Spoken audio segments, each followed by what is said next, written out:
Hello everyone, welcome to Sriram's IAS. I hope everybody is doing good. Things are fine at your place. Let's start with today's session where we'll discuss these articles. Let me give you a quick brief what we will be doing today. We'll talk about critical minerals. Mains के लिए भी अच्छा important article है, prelims के लिए भी है.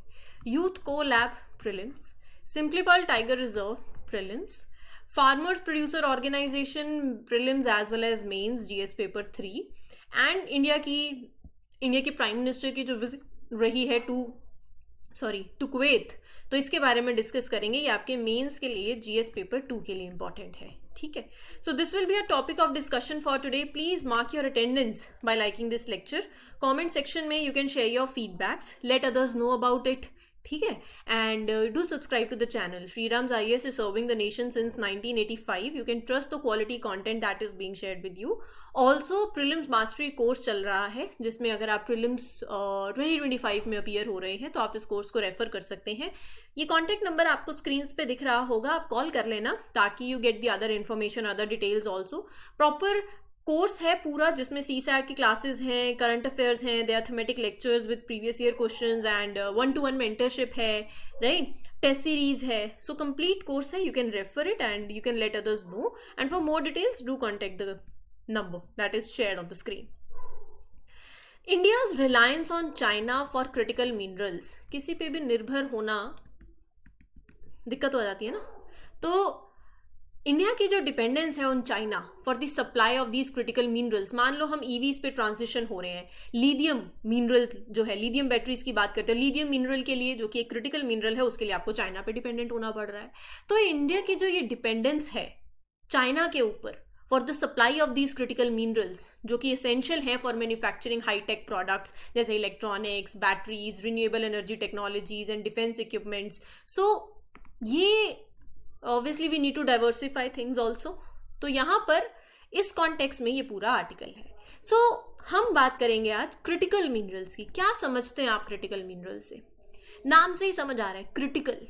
ऐसे टाइप मिनरल्स की that we need to grow the economy. They are critical in nature, they create advance technology, they protect national security. These minerals are important because many modern technologies जैसे batteries हैं, smartphone है, even wind turbine जो आप देखते हो, काम नहीं कर सकते इसके बिना. That is why they are critical. Why they are critical? They are essential for the technology.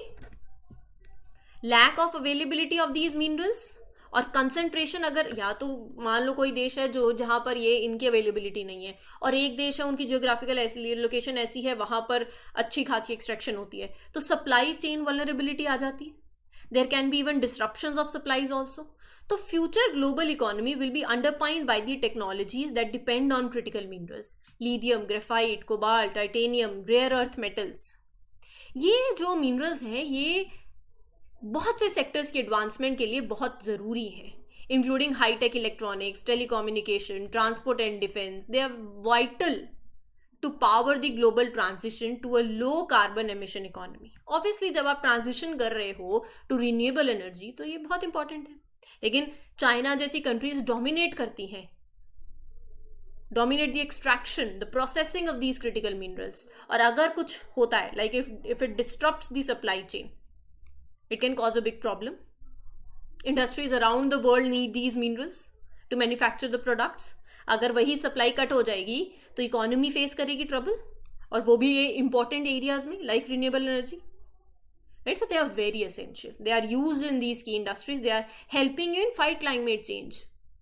क्योंकि हम रिन्यूएबल एनर्जी पे क्यों जा रहे हैं? क्योंकि हम क्लाइमेट चेंज से फाइट करना चाहते हैं, right. So these technologies are essential for reducing pollution, for meeting global zeros like net zero, जहाँ पर you are balancing the amount of carbon dioxide that they emit with the amount they remove from the atmosphere.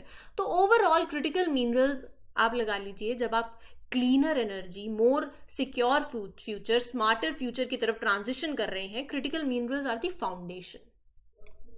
ठीक है, तो ये जो critical mineral submit के बारे में एक बात कर लेते हैं. That is organised by Ministry of Mines and with collaboration with Shakti Sustainable Energy Foundation, CEW and IIST. What is the purpose of this submit? ये जो समिट है, the main goal is to bring together experts, companies, policy makers to collaborate, work together on finding better ways to use these critical minerals, innovate, share new ideas, discuss the policies that can help improve the mining, right? What are the highlights? Now focus on 8 key minerals. The summit is centered on 8 key minerals: lithium, rare earth metals, graphite, vanadium, platinum, ये सब. और इस summit में workshops होती हैं, mineral auctions, policy incentive, sustainable solutions. So summit overall it helps prepare for the future by making sure it can meet the growing demand for the critical minerals. ठीक है जी. करंट सिनेरियो देखिए. Ministry of mines ने 30 critical minerals को list किया है और India rely करता है entirely on the import for these 10 critical minerals, 30 में से 10.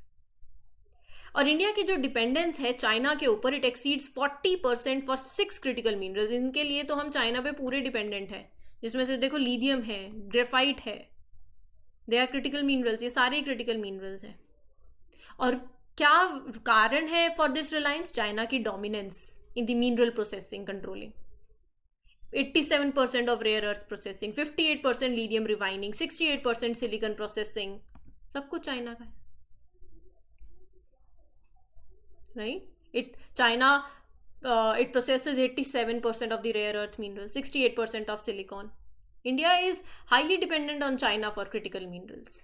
अगर रिश्ते डिस्टर्ब होते हैं तो सप्लाई रिस्क होता है. तो हमें अगर अपनी डिपेंडेंस कम करनी है तो हमें डोमेस्टिक लेवल पे we have to boost the mining, we have to boost the processing capabilities, we have to collaborate with other countries also for mineral supply and technology. ठीक है. अच्छा, अगर आपको कोई प्रीलिम्स में प्रॉब्लम आ रही है in understanding anything, so you can refer the sessions, they are available on the platform, free of cost है. So do refer, right? They can help you out in your preparation. And also apart from these sessions, current affairs के और भी sessions आते हैं. And अगर किसी एक single topic पे डाउट है तो भी there are sessions for you. Indian Express की सीरीज चल रही है, an number of series, different series are taken by different faculties. Do refer. Channel subscribe कर लो, you will get the notification of every session that gets published. ठीक है. Moving ahead to the next article. Atal innovation Mission, NITI Aayog and UNDP, United Nations Development Program, in partnership with City Foundation, have officially launched the 7th edition of Youth Collab National Innovation Challenge for 2024-2025. Atal innovation mission first याद में रखना, ये important है. AIM, that is a part of NITI Aayog, along with UNDP, City Foundation, they have started 7th edition of youth collab national innovation challenge. क्या है youth collab? एक ऐसा platform है जो यंग पीपल को एनकरेज करता है कि भैया आगे आओ, you come up with the innovative ideas. ऐसे आइडियाज जो आज के टाइम पे they are solving social challenges, economic challenges, environmental challenges, right? So it is important. You are empowering young innovators, you are giving them this platform where you showcase their ideas, they develop solutions, they contribute to the important goals like sustainability and social impact. What is Youth Collab? Youth Collab एक programme है. 2017 में it was started by UNDP and City Foundation. Goal is to empower young people, to support their ideas, to solve the global challenges. 3 चीज़ों पे it focuses on: leadership, social innovation, entrepreneurship. Leadership, basically it is helping young people become leaders. Social innovation, it is encouraging creative ideas to address the social problems. Entrepreneurship, supporting the young people. This is all it is mentioned. ये देखो आप, 2017 में UNDP and this foundation co-created it. Aim यही है कि you empower and invest in youth to accelerate sustainable development goals. कैसे? उनकी leadership से, उनके सोशल इनोवेशन से, ऑन्टरप्रेन्योरशिप से. In India this was launch in 2019, जहाँ पर Atal innovation mission, plan of NITI Aayog, they collaborated. At 2024 के as of the end of it, youth collab has conducted 6 national theme specific social youth social innovation and entrepreneurship dialogues in India through this collaboration. इस साल ये जो youth collab national innovation challenge 2024-2025 का है, it held in collaboration with ATF foundation. Basically overall purpose यही है, young entrepreneurs को empower करना, एंड जो एंटरप्रेन्योर्स हैं with disabilities that are coming up with the innovative ideas for various solutions across different categories, तो overall उनको empower करना. It will focus on 3 main sub categories. What are those? Inclusive and accessible assistive technology, inclusive educational technology and skilling solutions, and accessible and inclusive care model. बताती हूँ. अगर देखो, एक होता है बस ये 4-3 पढ़ के 3 सब कैटेगरीज का नाम पढ़ के चले जाना, नहीं, तीनों चीजें समझ आनी चाहिए. 80 inclusive and accessible assistive technology. ये कहता है जैसे हियरिंग एड्स होते हैं ना, जो मतलब स्पेशल डिवाइसेस और ऐसे tools that make life simple for easier for people with disabilities. It will focus on that. दूसरा, inclusive education technology and skilling initiative. जो पर्सन है with disabilities, ideas, it is focusing on those ideas to make education more accessible, skilling more accessible, right? Developing ways to provide better care for PWDs, accessible and inclusive care model, well-being के लिए. ठीक है जी. अटल innovation mission जिसे नहीं पता है वो भी बता देती हूँ. नीति आयोग ने ये इनिशिएटिव लेकर आया था 2016 में, to create and encourage an environment of innovation and entrepreneurship across schools, educational organizations, research institutes, and industries, including MSMEs. So, to build an environment in India where innovation and entrepreneurship are supported, they are encouraged in schools, in colleges, in research centers, right? What does AIM do? Atal Innovation Mission financial support provide करता है. It provides financial support, mentors उन innovators को जो अपने ideas को businesses में turn करना चाहते हैं. It creates opportunities for people with creative ideas to work together. अपने thoughts को share करें. एक space where new inventions can happen. That is what this mission is all about. It is making India a hub जहाँ पर नए ideas आएं, business opportunities हों, help students, small businesses, researchers to grow, to succeed. So, Atal Innovation Mission, to achieve these goals, AIM has created 4 important programs to support the innovation and entrepreneurship. क्या? Atal Tinkering Labs, पहला. Atal Incubation Centers, Atal New India Challenges and Atal Grand Challenges. ये जितने भी initiative हैं, they are currently monitored, they are managed systematically using real-time systems, MIS system and dynamic dashboards. It is currently having its programs reviewed by third-party agencies. ताकि देखो, हम तो यही चाहेंगे ना, continuous improvement हो. That is why it is assisted. It is monitored by the third-party experts. कि कहाँ पर improvement की ज़रूरत है, ये सब कुछ. 3-year-old female tiger, which originally lived in Simplipal Tiger Reserve, that is in Odisha, was wandering away from its natural habitat and it entered into an area of West Bengal. So इसके context में देखो, अब context इतना important नहीं है, but इसके context में जो हमने पढ़ना है दैट इज इंपॉर्टेंट. सिंप्लीपल कहाँ पड़ता है आप ये देखो, उड़ीसा में. कैसा वेजिटेशन है, कैसे प्लांट्स, कैसे एनिमल्स, फ्लोरा फना पाए जाते हैं, कौन सी रिवर यहाँ से बहती है, वो सारा मालूम होना चाहिए. अच्छा, आपका होमवर्क भी यही है. उड़ीसा में जा रहे हैं सिंप्लीपाल देखने, तो मैप में, एक्चुअल में नहीं जाना है, तो नॉर्थ साउथ ईस्ट वेस्ट सारे कवर करने हैं. आज का यही होमवर्क है. आज का होमवर्क क्या है? ईस्ट वेस्ट नॉर्थ साउथ जितने भी उड़ीसा में टाइगर रिजर्व्स हैं वो you have to cover.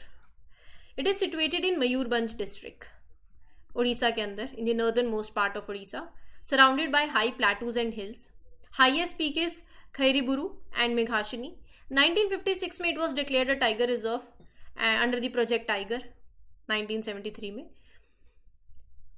And it is recognise as world network of biosphere reserve by UNESCO 2009 में. यहाँ पर टेरेन अगर आप देखें तो अनड्यूलेटिंग एंड हिली है, that is interspersed with open grasslands, wooden areas. Vegetation, tropical moist deciduous forest, semi evergreen patches, ये सारे आपको देखने को मिलेंगे. And around 1078 plant species, 94 species of orchids. Sal is the dominant tree species here. तो ये यहाँ से सवाल बन सकता है. ठीक है, कैसे animals, leopard, langur, mongoose, pangolin, python, monitor lizard, turtle, birds, reptiles, basically ये सारे आपको प्लांट्स एंड एनिमल्स देखने को मिलेंगे. It is home to various tribes. Gonds and Bhumija, Santhal, Kol, तो ये सारे ट्राइब्स आपको यहाँ देखने को, they are home to this area. ठीक है. Indian Council for Research and International Economic Relations recently analyzed challenges that are faced by the India's FPOs and suggested necessary reforms. Now, what are FPOs? Farmer Producer Organization. Context क्या है? Basically, this council recently studied the problems that FPOs are facing. And based on their analysis, it suggested reforms that will improve the situation of these organizations and it will address the challenges that they encounter. Farmer Producer Organization is a group, you can say, an organization, a group farmers ने form किया है, साथ में काम करते हैं ताकि अपनी farming activities को improve कर सकें. Run by farmers, for the farmers, benefiting the farmers. The one group that helps in supporting FPOs, in promoting the FPOs in India is Small Farmers Agribusiness Consortium. It plays a vital role in promoting FPOs. Organization of producers, by producers and for the producers. और producers कौन है? Farmers हैं. So what is the purpose of FPO? Producer Organization. मतलब कोई भी देखो, producer और जो प्रोड्यूस कर रहे हैं उसकी ऑर्गेनाइजेशन, वो प्रोड्यूसर किसी का भी हो सकता है, ऑफ वेराइटी ऑफ गुड्स, चाहे वो नॉन फार्म आइटम्स हो, आर्टिसन गुड्स हो, एग्रीकल्चरल प्रोडक्ट्स हो. It can adopt legal form, जैसे वो प्रोड्यूसर कंपनी भी हो सकती है, वो कोऑपरेटिव सोसाइटीज भी हो सकती है, और any other entity that allow the members to share the profits and benefits. So the ownership of an FPO lies entirely with its obviously member farmers. जो उस ऑर्गेनाइजेशन के और जो मेंबर फार्मर्स होंगे उनके पास ओनरशिप होगी, शेयर डिसीजन मेकिंग होती है. And the legal framework for FPOs, companies act 1956, companies act 2013, societies registration act 1860, public trust act 1882. These legal frameworks ensure transparency, accountability and effective management of FPOs. What about this council? ये एक leading Indian policy research think tank है, 1981 में establish हुआ, जो focus करता है on agriculture, climate change, digital economy and economic growth. And the last article of today's session, हम बात करेंगे कुवैत की. उससे पहले ना आपको मैप में देखना चाहिए कहाँ पड़ता है. इधर पर्शियन गल्फ है, Saudi Arabia, Iraq, Asia, Caspian Sea, Mediterranean Sea, Red Sea, Arabian Sea. This you have to look. So एक होमवर्क आपका उड़ीसा का है और एक ही आपको थोड़ा दूसरे देश जाके थोड़ा मैप देखना है उनका. ठीक है, चलिए बात करते हैं इंडिया और कुवैत की. They have strengthened their relationship by upgrading their strategic partnership. जब प्राइम मिनिस्टर की विजिट रही टू कुवैत, एक इम्पॉर्टेंट विजिट है. सेकेंड टाइम भारत के प्रधानमंत्री ने कुवैत विजिट किया. पहला 1981 में इंदिरा गांधी जी ने विजिट किया था, उसके बाद दूसरा विजिट रहा है ये. ना इस विजिट के क्या हाइलाइट्स रहे हैं वो डिस्कस करते हैं. हमारे प्राइम मिनिस्टर को कुवैत का highest award, which is that highest award, do let me know in the comment section.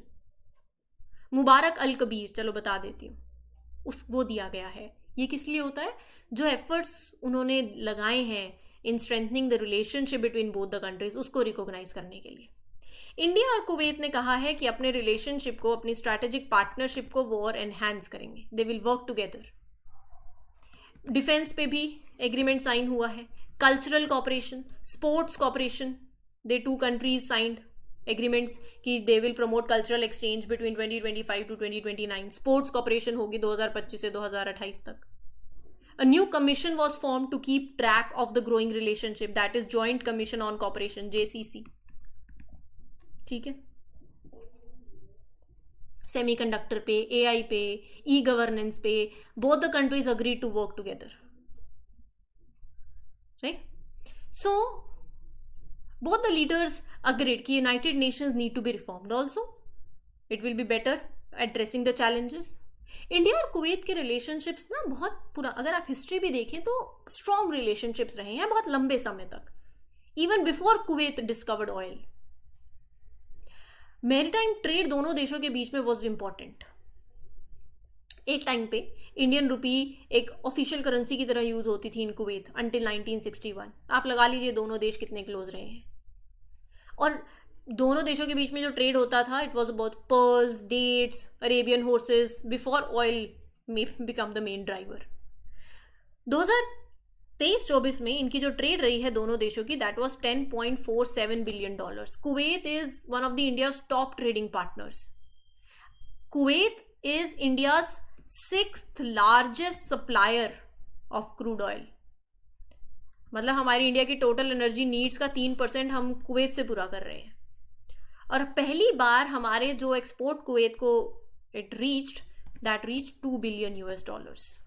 दोनों देशों के बीच में एक अच्छा ट्रेड है और इंडियन डायस्पोरा भी है। About 1 million Indians they live in Kuwait, right. Indian economy is playing a very important role there. So even in West Asia Kuwait एक बहुत इंपॉर्टेंट रोल प्ले कर रहा है। Kuwait is important to India. क्यों? क्योंकि it help support India's economy through the money that are send by the Indian workers. It offers opportunities for Indians to work together in those growing industries. It provides energy for the India's development, right. अच्छा, इसके context में ना आपको GCC के बारे में भी पता होना चाहिए, गल्फ कॉपरेशन काउंसिल। जिन्हें नहीं पता है पढ़िएगा ज़रूर। मैं आपको ओवरऑल बता देती हूँ। गल्फ कॉपरेशन काउंसिल 6 कंट्रीज का ग्रुप रहा है इन द गल्फ रीजन, जिसमें कुवैत भी मेंबर है, राइट। एंड इंडिया के बहुत अच्छे रिलेशंस हैं with GCC countries. GCC is one of the India's most important trading partners. दोनों देश they invest in each other economies, 2 side trade good रहा है, ठीक है। तो that is very important. GCC countries are very important to India because they trade goods, they supply oil, they host large number of Indian workers who send remittances to India. India की economy भी grow होती है, ठीक है जी। तो ये था आपका आज का सेशन। उम्मीद करती हूँ क्लियर हो गया हो। In case any doubt you can ask me in the comment section. For more such videos do subscribe to the channel. Thank you everyone, all the best, take care.